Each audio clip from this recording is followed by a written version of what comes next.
Дани.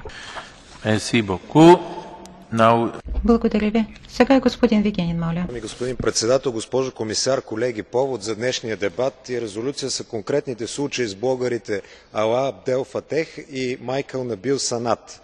Ние като представители на 500 милиона европейски граждани настояваме за тяхното незабавно освобождаване. Тези случаи обаче са симптоматични за етапа, в който се намира Египет. При нас пристигат много информация и анализи за натиск и тормоз над журналисти, защитници на човешките права, активисти.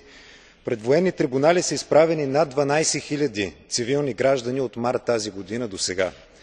Започва изборният процес, а страната все още прилага извънредно законодателство, което дава специални права на армията и на военните трибунали.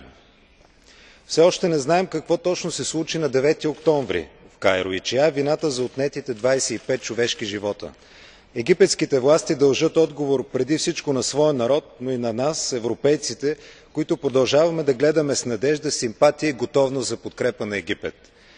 Ние знаем много добре от нашата собствена история, че пътят към демокрацията е дълъг, сложен, свързан е с много вътрешни напрежения и конфликти.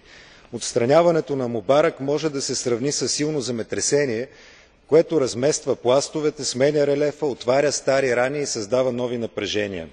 Последващите трусове, знаем, ще са много.